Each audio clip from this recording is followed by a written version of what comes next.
Today, the big announcement was about making sure that kids who end up doing the wrong thing, well, we can get them back on track. And she joins us now from Brisbane. How are you, Deb?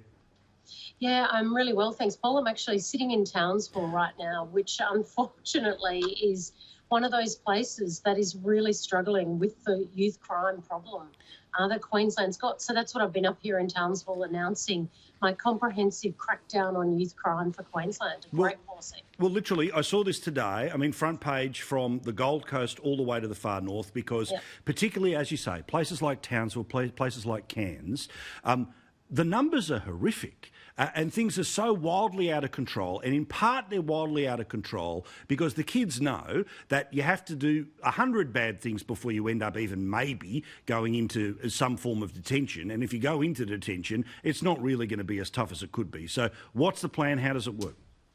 Well, look, one of the elements of the plan addresses exactly that. No more slap on the wrists. There will be consequences.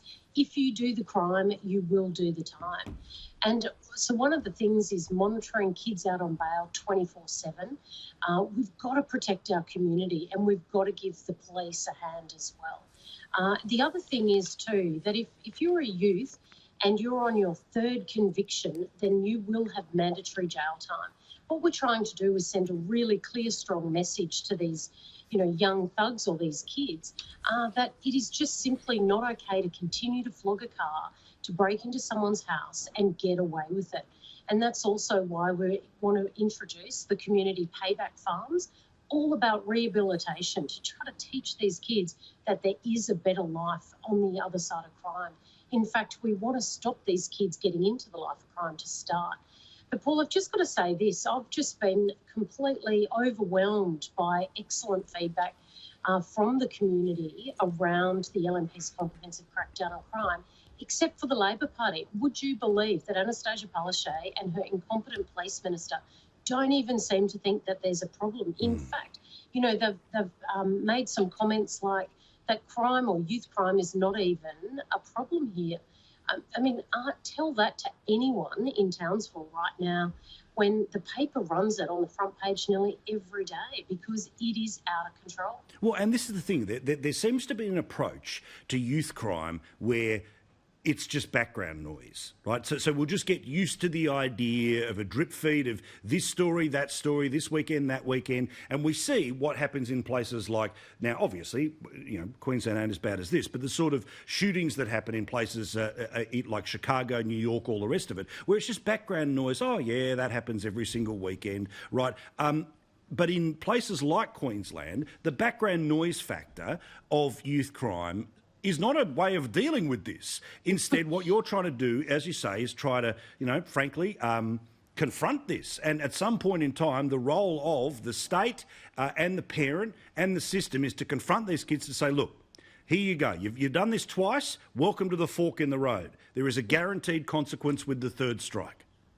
Absolutely, Paul. And we've got to send a clear message to these kids that it is not okay if you are going to continue to do the crime. But look, Labor has had this state government for the last 5 years or nearly 6 years. Labor are soft on crime. They always are and they always will be. I mean, one of the first pieces of legislation that Anastasia Palaszczuk rolled back when she became the Premier was the breach of bail as an offence for a juvenile offender. I mean, how ridiculous is that? So right now in Queensland, if the juvenile offends whilst they're on bail, it's not an offence, and that's the sort of law changes that we need. The police are looking for these stronger laws so they can go out there and protect this great community of ours. I mean, people should not have to live in fear. And I'm not going to apologise for being a Premier that wants to be tough on crime, because what's most important to me is keeping our community safe. And we have to send these messages through to these kids. When you've got some incredible statistics, like car theft is up around 104% since Anastasia became the Premier. We've got break and enters. I was actually at a fish and chip shop or a little cafe here in Townsville today, and this incredible woman called Sammy, who runs Sammy's Cafe, she's been broken into 11 times in the last 6 years. Wow.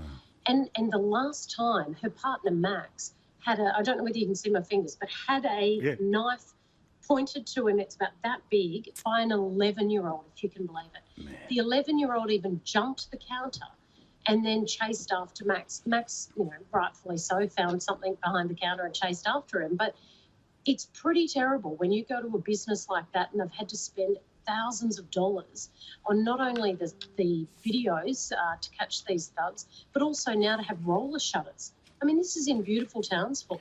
We've really got to take our heads out of the sand when it comes to this youth crime crisis. First of all, we've got to admit there is one, and that's exactly what the LNP's done today with this comprehensive policy. And quite frankly, I'm disgusted in the Labor's response to think that there is not a crime problem in Queensland. Well, this is it. If you're watching us in Townsville right now, are you paying attention? What about Cairns as well? All right, Deb, thank you very much. We'll talk to you again many times into the future. All the best. Great. Thanks, Paul.